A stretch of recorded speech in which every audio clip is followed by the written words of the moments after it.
one of the things I get asked about is, oh, Ian, that's forcing me to pay for credit report. I don't want to do that yet. So I'd have to tell them to skip it, etc. For which I could do it for them if they're more comfortable. Because oftentimes I just run a single bureau because you know how costly a credit report is now. So I ask for the credit report, their credit card information manually. Is there a way you can just maybe opt out, say, you know what, I don't want to, or not provide their credit card information? That's a great feedback. We've been receiving more than 10 disputes last month. So I'm thinking of just eliminating completely. It's surprisingly happening to very few of you, not all of you. Continuously, I don't know how you are. I don't get it a lot, Peter, but I get it. I get those complaints. So what if we just eliminate it completely? How do you guys feel if we just take it out? Would it help you? How about maybe just saying we need to pull a soft pull, single bureau? I think it's better to eliminate because my clients are very skeptical. Like why are you guys pulling credit? Other lenders never really did that. La la la. And I'm just like, wait, okay, just skip it for now. We're gonna gather files and just relax. That's what I've been doing. Yeah, that's really great. I get that too. I think when we're doing loan scenarios or just prepping files, a lot of the times, like if it doesn't work even just from the loan scenario, we might not even have to run credit, right? From like right off the bat, we might have an idea. Or if it's really tight, like let's say the DTI is like 47, 48% just from the loan scenario itself, then then we might have, then we can go back to the borrower and be like, hey, we might be able to do it, but given the debts that we discussed, we just have to run a credit to know for sure, that kind of scenario. But if the DTI is like 20-some%, barring that they don't have like 18 cars, they're probably going to qualify.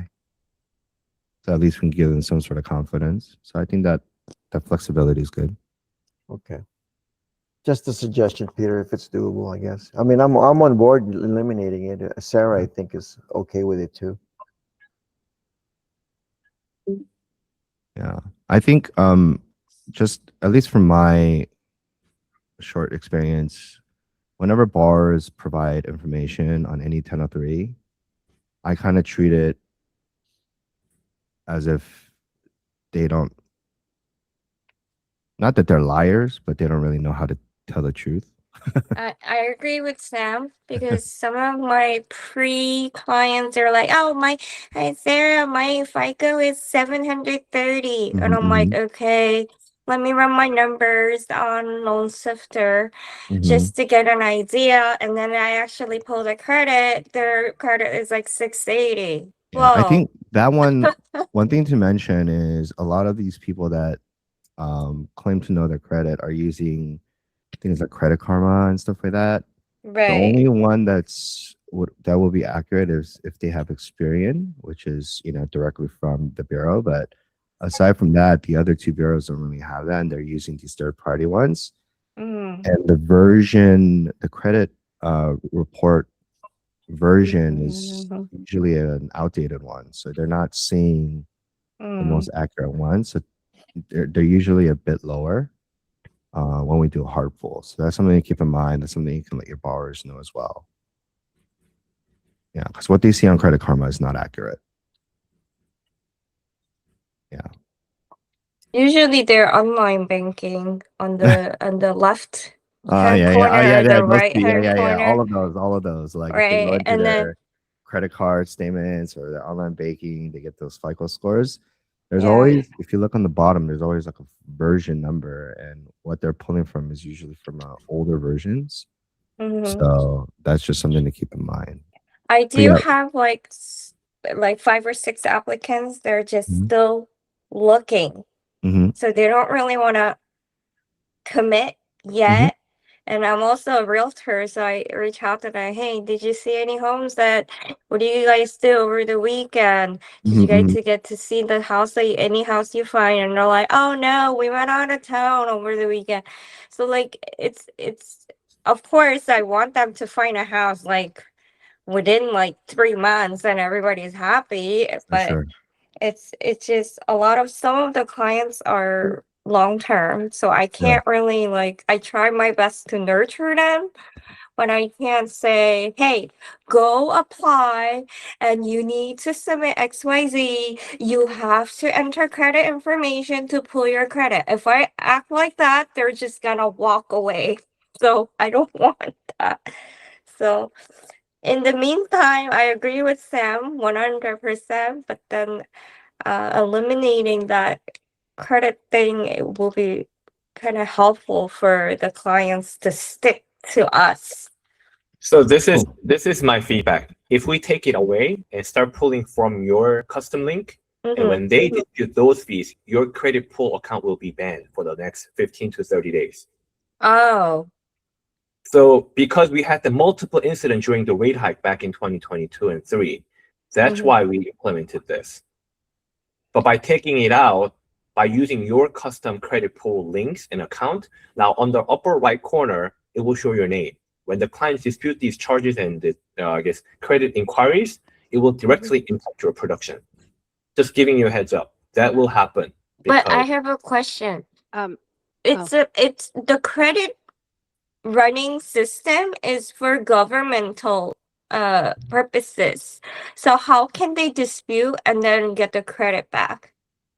So there are two reasons. One is the fraudulent activity, loss of card. So they can dispute the fee.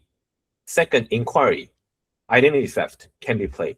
So when you go to our Giving Tree Yelp page, one of the first comment is talking about that fraudulent activity and the identity theft. There were a group of people, there were about 17 applicants applying all at the same time and all applied to disputes. I don't know who did it, but there was a back-end group leaders targeting, and then one of the leader came to me and then asked for the settlement. They were asking about $170,000 of this dispute settlement by taking this away. There are very ill-minded people hunting small mortgage companies and doing this.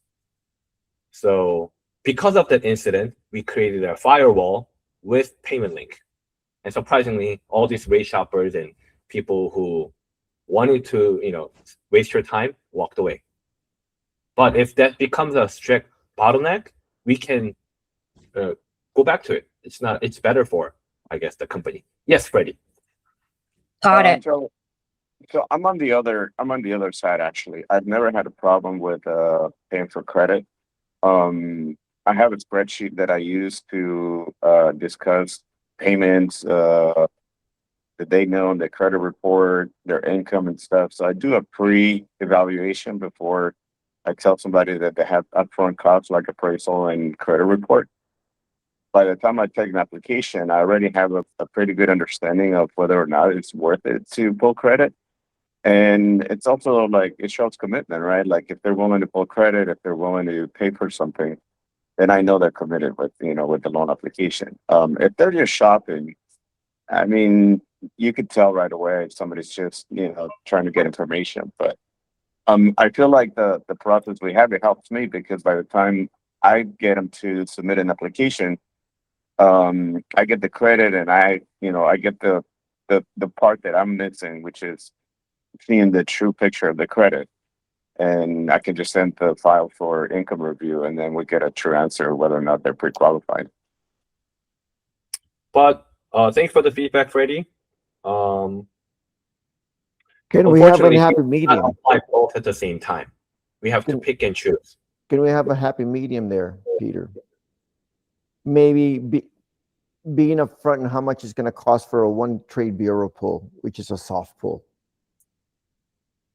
The purpose That's about $23, right?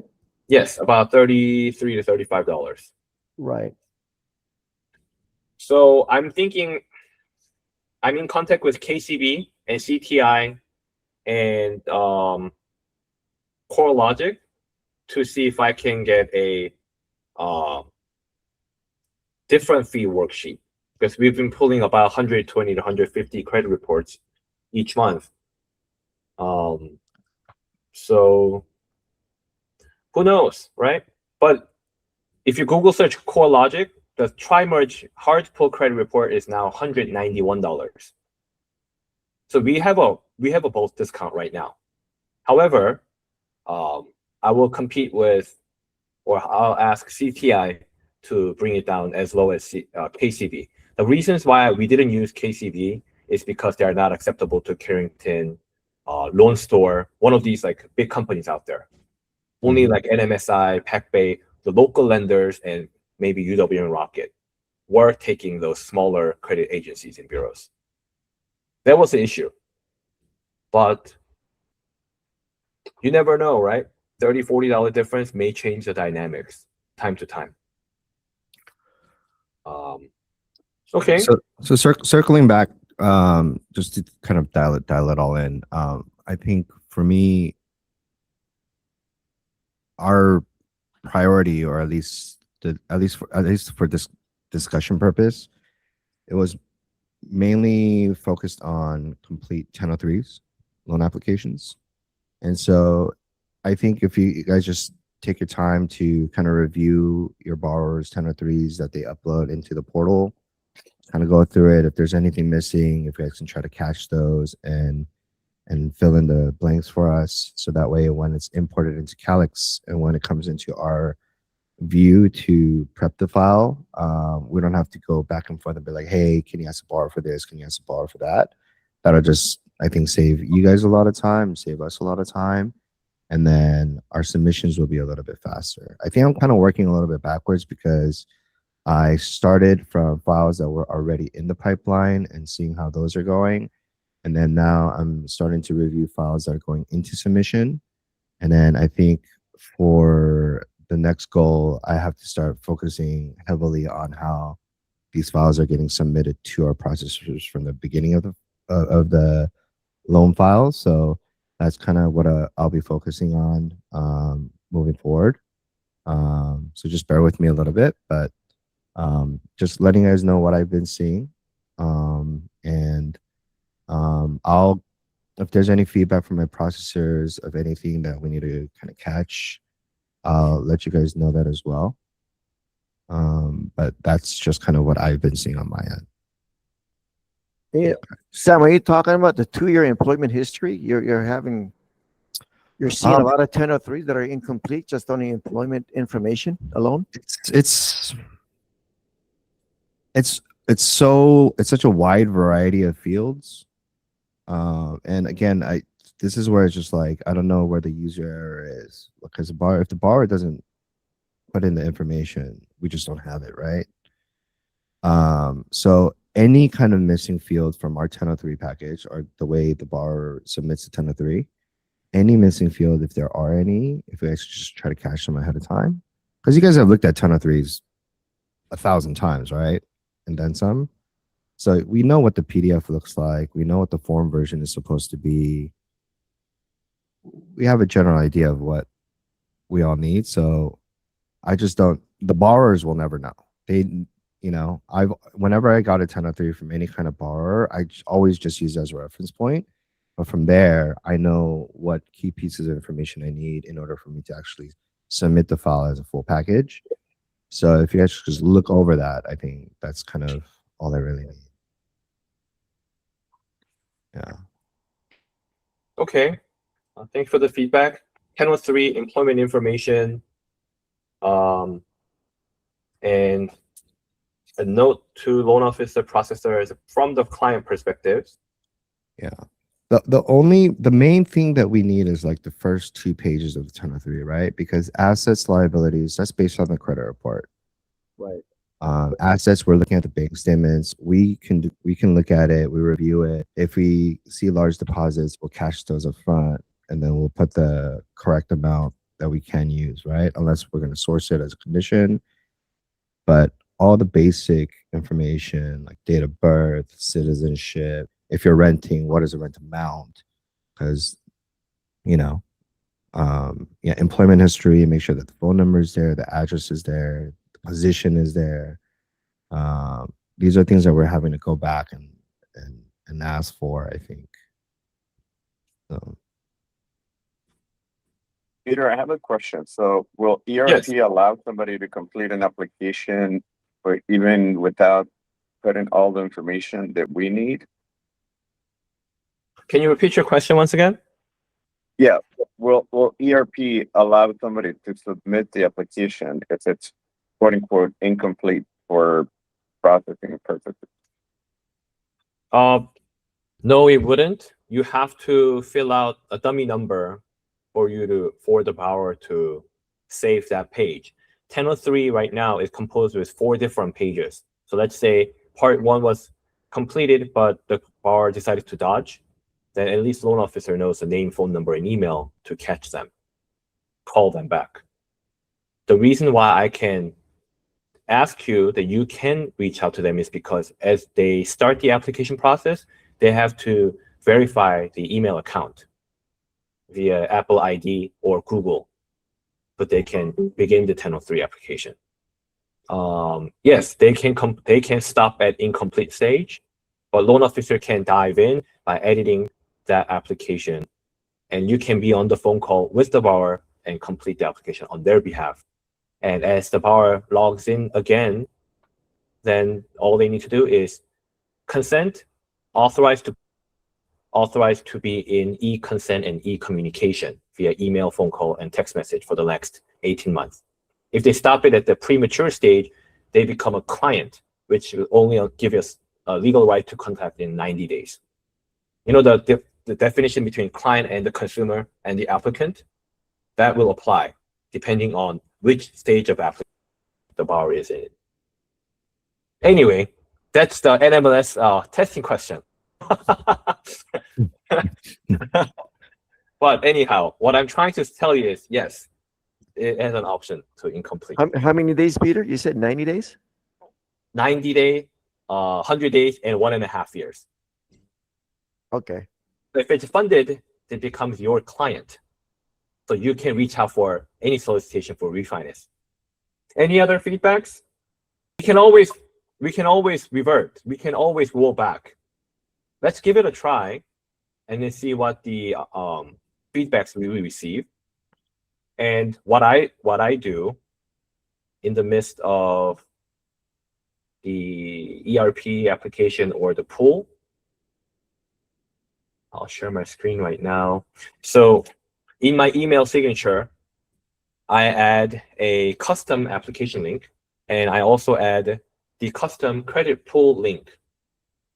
So when I have literally no computer, no device access, and if I'm in the midst of nowhere, then I just simply send an email to the client. And of course, you can copy this email signature, add it into your Gmail setting, and you can also set it out as a default.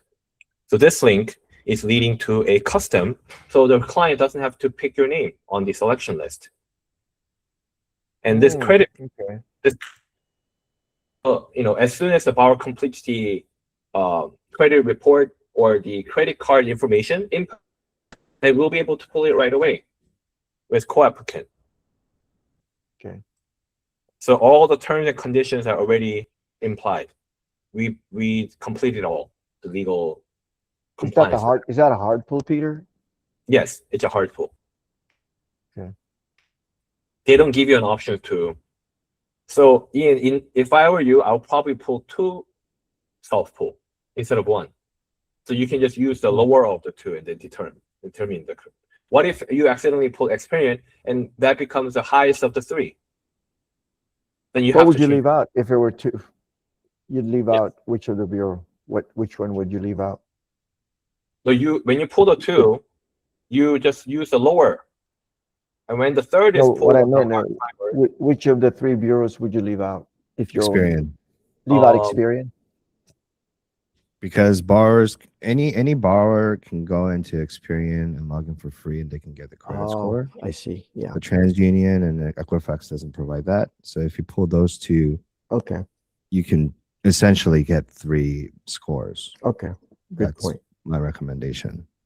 Not all borrowers will have Experian, but at least in practice, if they wanted to, they can pull it. But what Peter is saying, with 2 instead of pulling 1, we go with the lower of the 2, and then Understood. we go with the worst case scenario, and then it can always get better. But if we don't want to overpromise and underdeliver. I think that's the point that he's trying to come across.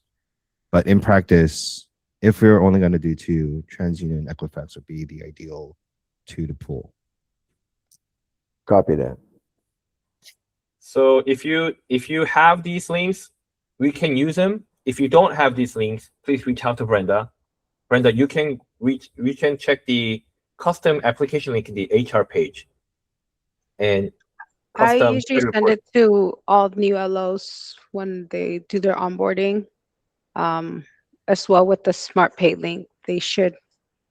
But anyone who's been here that's not new, if you don't have them, yeah, just reach out to me and I'll get them to you guys. Okay. Thank you, Brenda. I'll summarize the takeaways for today's meeting. And if you have any questions or concerns after the update is applied, please reach out to me directly. Otherwise, we are rolling out new programs and new underwriting guidelines. I'm working funding just to streamline so we can promise a 10-day guarantee for non-QM purchase and the refinance transactions. What else? We applied the OCR fee, so that we don't have to rename the PDFs anymore. There are a lot of problems that's coming up as we're just increasing the number of study cases. So, don't be shy. If you want to participate, let us know. Then you'll be able to use that right away. You don't have to rename. You don't have to download all the PDFs, rename, and try. ERP itself will be used as a safe house to store all the PDFs and attachments. The purpose of doing this is for Sydney to accept the application, update its steps directly from ERP link, so she can clear the conditions within seconds, minutes, days, without delivering emails, attachments through, PDFs, docs, LOEs. And we already have implied the DocuSign and DocMagic to e-sign all the disclosures. So if we have Sydney's assistance underwriting, clearing conditions, and DocMagic, DocuSign to e-stamp all the disclosures in timely manner, then, and April, is she in today? She's not in. So her work hours from 10 to 7 p.m. Pacific. So if you are somewhat late with loan submission, disclosures, or DocuSigns, you don't have to wait.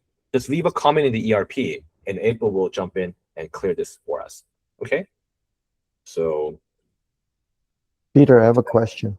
yes. So you mentioned e-signatures, disclosures. What are the wet signature that we need to have in the file, if any? 4506C and borrower authorization. 4506C if it's full doc. If it's refinance, we need a borrower authorization form to order the payoff. Wet signature. Yes. Okay. Because those two, IRS and the Social Security, are not accepting digital signed. Okay. E-signed documents. Got it. Sam, anything else to add today? No, I think that's it. I think if you guys need to reach me, I think some of you guys already G-chatted me. I already saved some of your numbers. I'm using my cell phone for a contact, and I get 1 million spam calls every day. So feel free to text me and let me know that it's you as well. But if you just need to reach out to me for anything, just feel free to G-chat me, text me, and then eventually I'll have all your numbers saved. Or you guys can send me like a master list of your phone numbers if you guys want to do that too. And I go ahead and save it up front so I can pick up your phone. Okay. Okay. All right. Thank you, everyone. Have a great week, and I'll see you all next week. Thanks, guys. Thank you. Bye. Bye-bye.